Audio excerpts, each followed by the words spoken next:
Salut à tous. Alors aujourd'hui, je vais vous faire juste une lecture par rapport à des réponses sur une vidéo que j'ai faite sur l'esclavage, où donc il y a quelqu'un qui me dit, dans ce passage, Paul dit à Philémon d'accueillir son esclave comme un frère. Parce que suite à la vidéo sur l'esclavage, il y a quelqu'un qui me dit, oui, prouve-moi que Dieu eh bien, a aboli l'esclavage. Eh bien, donc je réponds par la lettre à Philémon et je réponds aussi par Galates 3, 26 à 29, dans laquelle il est dit que pour nous qui sommes en Jésus-Christ, qui avons été baptisés en lui, il n'y a plus ni homme, ni femme, ni juif, ni grec, ni libre, ni esclave. Et donc, ça veut dire que tout simplement, je vais expliquer ensuite. Donc, une personne me répond, dans ce passage, Paul dit à Philémon d'accueillir son esclave comme un frère. Personnellement, je pense que du moment où un esclave est traité comme un frère, est respecté, bien traité, nourri, logé dans un lieu propre, et est libéré après 6 ans de servitude, je crois que l'on peut parler d'un travail qui n'est juste pas rémunéré. Post-scriptum, selon la Bible, un esclave était laissé par son maître, il pouvait être libéré en dédommagement. Je n'ai pas très bien compris ce qu'il a voulu dire là. Mais bon, donc je lui réponds. Bonjour, si un frère vient travailler pour moi, voilà, si un frère vient travailler pour moi, c'est-à-dire que si c'est un frère, c'est-à-dire que moi je suis en Christ et lui est en Christ. Donc, à ce moment-là, je le paye. Si par exemple, j'étais son maître et il était mon esclave, eh bien, à partir du moment où tous les deux nous devenons en Christ, ou même juste moi, à partir du moment où moi je deviens en Christ, eh bien, la personne, je ne vais plus la considérer comme un esclave. Je vais lui dire, à partir d'aujourd'hui, si tu veux rester dans ma maison, je te fais un contrat. Et donc, la personne, je la paye. Si je le loge et je le nourris, alors ça fait partie du salaire. Mais ce n'est pas le salaire, parce que le salaire doit aussi comprendre une somme d'argent. Parce que la personne, c'est pas juste... Moi, aujourd'hui, si je travaille, mon patron, il n'est pas en train de me calculer pour me dire, bon, ben, ton loyer, c'est 600 euros. Donc voilà, tu as 600 euros pour ton loyer. Après, tu manges quoi? Tu manges 200 euros par mois? Allez, je te donne 800 euros. Ben non, il fait pas ça, mon patron. Parce que sinon, je fais comment pour m'acheter des habits? Je fais comment pour mettre de côté pour m'acheter une maison? Je fais comment si je veux me marier? Je fais comment si j'ai des enfants? Ben non, c'est pas comme ça que ça marche. Donc, on donne... Si, mais vous n'avez qu'à regarder, si par exemple, vous avez des annonces d'emploi pour des personnes qui vont être majordomes, voilà, des personnes qui vont être... il y a des annonces hein, pour ça, dans les petites annonces sur Pôle emploi, etc. Et vous regardez, il y a un salaire, les personnes elles sont nourries, logées, etc. Mais il y a un salaire qui va avec, bien sûr. Et donc, je lui réponds ça et je lui dis ça doit aussi comporter une somme d'argent. Et de plus, il n'y a plus de question d'esclavage pour ceux qui sont en Christ, puisque voir Galates 3, versets 26 à 29. Si je suis en Christ, mais je suis esclave, et j'appartiens à un non-chrétien, je suis toujours soumis aussi à la loi du pays dans lequel je vis. Je fais mon travail d'esclave, et je prie pour mon maître qu'il fasse une rencontre personnelle avec Jésus dans son cœur. Même si mon maître est un mauvais maître, car Jésus m'a dit de prier pour mes ennemis. Si mon maître maintenant devient chrétien, voilà. J'ai prié pour lui, Jésus m'a écouté, il a parlé au cœur de mon maître, et mon maître, en réponse, a écouté le Saint-Esprit, parce que c'est aussi, ça dépend de ça.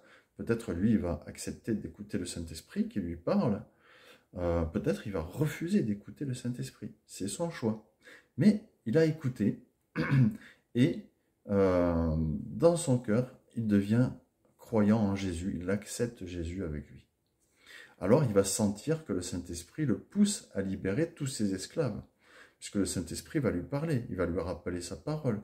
Il va de toute façon, le frère, hein, qui est mon maître, va maintenant aller auprès d'autres chrétiens, et les autres chrétiens vont lui parler des paroles de Jésus. On va lui donner une Bible. On va Bon, à l'époque, la Bible n'existait pas, mais il y avait les lettres de Paul qui circulaient, il y avait toujours l'Ancien Testament, il y avait les lettres de Jean, de Jacques, enfin tout ça, ça circulait, quoi, voilà.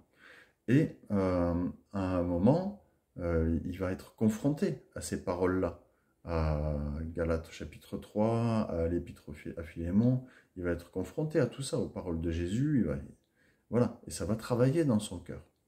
Et de toute façon, même s'il n'y est pas confronté, le Saint-Esprit va lui parler. Et il va sentir que le Saint-Esprit le pousse à libérer tous ses esclaves et aussi à encourager les autres, donc les autres personnes, les autres hommes libres qui fréquentent, à aller vers Jésus et aussi à arrêter l'esclavage. Mais peut-être aussi que ça va être un point difficile parce qu'on sait chacun que quand on vient vers Jésus, quand on va à Jésus et qu'on l'accepte dans nos cœurs, il y a des travers qu'on a chez nous.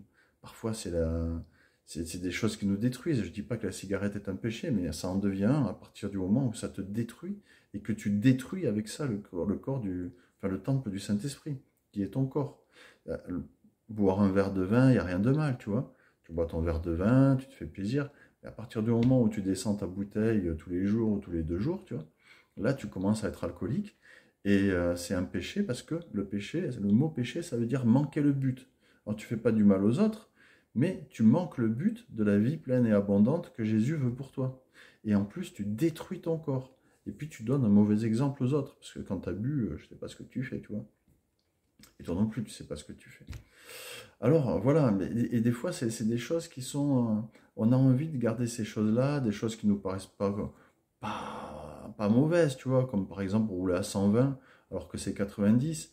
Oui, ben voilà, on se traîne à 90, alors je roule un petit peu à 120, il n'y a personne, je fais de mal à personne, etc. Mais tu es hors la loi. Et à partir du moment où tu ne respectes pas la loi, tu ne respectes pas ce que Jésus te dit. Parce que Jésus te dit de respecter la loi du pays dans lequel tu vis pour être un bon témoignage face aux autorités. Comment tu veux être un bon témoignage face aux gendarmes qui t'arrêtent pour te contrôler si tu étais à 120? Tu peux pas. Alors que si tu étais à 90, le gendarme t'arrête pour te contrôler, tout est en bon état de marche dans ta voiture, etc. Ou alors s'il y a un petit truc qui ne va pas, tu es capable de le justifier, de dire que oui, tu vas prendre un rendez-vous, etc. Et bien là, tu vas pouvoir être un bon témoignage. Et puis tu vas pouvoir peut-être même parler de la Bible avec le gendarme ou lui donner une Bible, parler de Jésus, le gendarme va t'écouter. Tu as beaucoup plus de chances qu'il t'écoute que si tu étais en train de rouler à 120 sur un endroit où c'était 90. La discussion est fermée, c'est mort. Hein. Tu ne pourras pas être un bon témoignage du tout. Au contraire, ferme ta bouche, ne parle pas de Jésus. Hein. Parce que là, tu vas être un mauvais témoignage. Et bien, tu vois, c'est pareil pour l'esclavage. C'est-à-dire que la personne, elle peut écouter, elle peut être touchée par le Saint-Esprit, mais elle peut aussi dire « Ah mais non, écoute, je le traite bien, mais je le garde comme esclave. » Et ça va être peut-être un point pour lui sur lequel il va cheminer pendant des années et des années. Donc ce maître-là. Mais moi, je ne vais pas me décourager, je vais continuer à prier pour lui. Et puis à faire mon travail comme si je le faisais pour Jésus. Voilà, à faire mon travail pour lui, comme si je le faisais pour Jésus. Et donc, voilà, on est libre d'accepter ce que le Saint-Esprit attend de nous. Et parce que Dieu ne force pas les hommes, il leur parle par son Esprit Saint, puis nous sommes libres d'écouter ou pas, mais à la fin, à l'heure de notre mort, nous devrons rendre compte et passer en jugement devant lui, pour la façon dont nous avons vécu et du bien que nous avons fait ou que nous avons négligé de faire. Il y a le bien que nous avons fait et il y a le bien que nous avons négligé de faire, que nous n'avons pas voulu faire. Et ainsi que pour le mal que nous avons fait. C'est ce qui va déterminer si nous irons avec Jésus pour l'éternité ou bien si nous irons dans la géhenne, les temps de feu et de soufre. C'est ton choix. C'est à toi de choisir aujourd'hui. Aujourd'hui, tu es libre de choisir. C'est aujourd'hui que tu es libre de choisir. Tout à l'heure, dans 5 minutes. Je ne te le souhaite pas, mais si tu sors de chez toi, tu fais un AVC, une crise cardiaque, il n'y a pas d'âge pour faire ça. Je te rassure, il n'y a pas d'âge. J'en connais, ils ont fait ça à 40 ans, à 30 ans. J'en connais, ils sont pris leur vélo et à 18 ans, ils sont morts parce qu'ils sont passés sur le capot d'une voiture.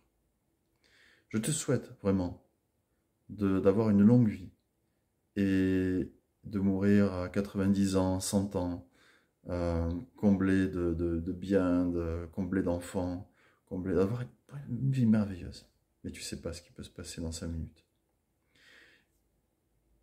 Et le jour où ta mort arrive, à ce moment-là, ta liberté s'arrête. C'est fini. Tu es libre tant que tu es vivant. Mais le jour où tu meurs, tu passes en jugement devant Jésus. Et à ce moment-là, tu iras soit dans la géhenne et le feu pour l'éternité, et tu ne seras plus libre d'en sortir. Tu seras là pour l'éternité. Ta liberté s'arrête à ce moment-là. Ou alors, suivant ce que tu auras fait sur terre, suivant la façon dont tu auras vécu, tu iras pour l'éternité avec lui. Ça ne dépend pas que de ce que tu as fait, ça dépend du fait d'avoir accepté Jésus ou pas. Parce que tu peux être le meilleur des hommes et refuser de vivre avec Jésus pour l'éternité. À ce moment-là, Jésus respecte ton choix. Tu étais libre de choisir. Mais une fois que tu es mort, tu n'es plus libre. Ta liberté s'arrête à ce moment-là. Même au paradis, tu ne seras plus libre. Tu ne seras plus libre de faire le mal. Puisqu'au paradis, il n'y aura plus aucun mal. Donc, tu auras choisi d'être avec Jésus pour l'éternité, et ta liberté s'arrêtera là aussi. Tu seras dans le bien pour l'éternité. Tu ne pourras plus faire de mal. Le mal n'existera plus. La liberté, ce n'est que ici. Alors choisis bien, choisis la vie. Jésus dit, je place devant toi 2 chemins, la vie et la mort. Choisis la vie. Soyez bénis.